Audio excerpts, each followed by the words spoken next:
Want to be up to date with the news on finance, fashion, society, science, sports? Look no further with the award-winning news presenter Tim Tullamore at Nesting News.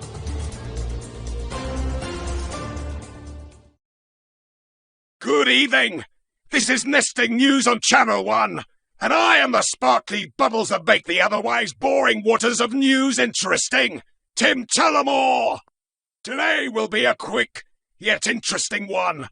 We'll, of course, overview the latest crypto development, the next chapter for the World Coin Project, SEC's hot problems and more. Alright, you know the drill, Bitcoin. And if you've been following us long enough, say price 29,500. It's almost a stable coin now.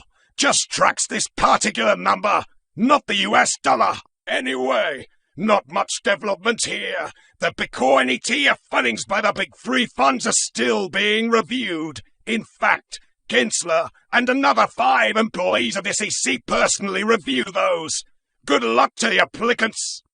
But a new development worth mentioning. The new kid on the block, if you may. Ethereum futures ETFs.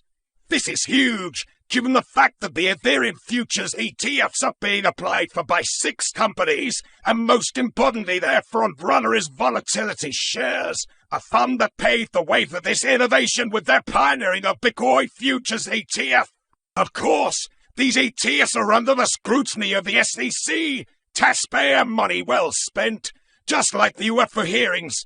Anyway, should this new product be approved and allowed by the SEC, it will obviously create another important precedent for the crypto industry and, of course, increased liquidity, accessibility, and awareness for the general public. Moving on to a different kind of innovation that we touched on last week, that is World Coin Project. The one that scans people's eyeballs in exchange for $50. Okay, that's a cynical oversimplification, yet that's how some countries see the project so far. To refresh your memory, WorldCoin had accumulated over $1 billion in funding, with the aim of creating the new type of humanity-proof digital IDs that address the looming AI problem.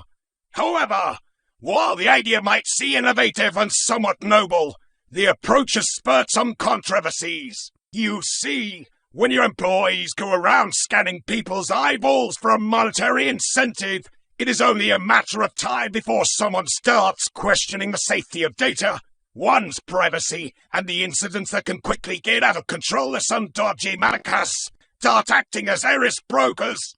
And this is exactly the view of the task forces of France, Germany, and most recently Kenya. The countries there use active investigation into the World Coin Project and ban their activity for the meantime. Who could have guessed? If only scanning your iris was a TikTok trend invented by some garbage of a human, surely it would go unnoticed by the regulators, while getting a lot more followers. Brain dead, uneducated, with questionable moral, but followers nevertheless. Now, moving on to the SEC's heart problem. No, not what you might have hoped for, but Richard Hart, the operator of HEX, Pulse Chain, and PulseX projects. The SEC is at it again. They are pursuing Hart for dealing unregistered securities, an allegation which he attempted to avoid by using the terms like sacrificing instead of investing. Moreover, it seems that the SEC is not stuck at a certain evolutionary step, thus becoming more cunning with their approach. The SEC now tries to appeal to the investors by accusing Hart of misappropriating over $12 million worth of Pulse Chain's funds for Richard's own lavish life. Some might deem it a cheap shot. Others cry for justice to be brought to him.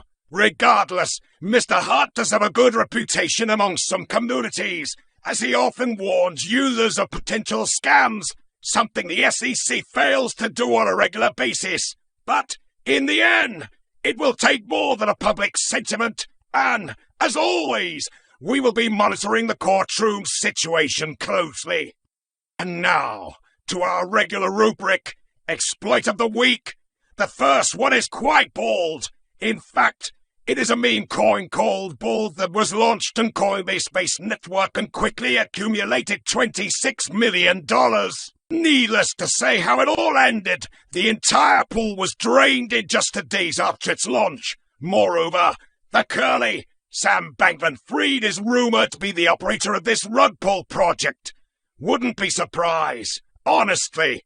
Following up on the topic, just a quick mention about last week's rugs. IGT token, 1,200,000.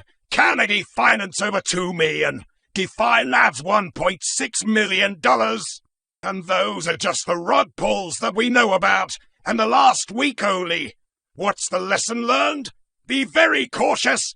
There are some sketchy people out there. Anyway, that's all we've got for ya. It was Nesting News on Channel 1, hosted by Tim Tullamore. Don't put chocolate in your back pocket and have a good night.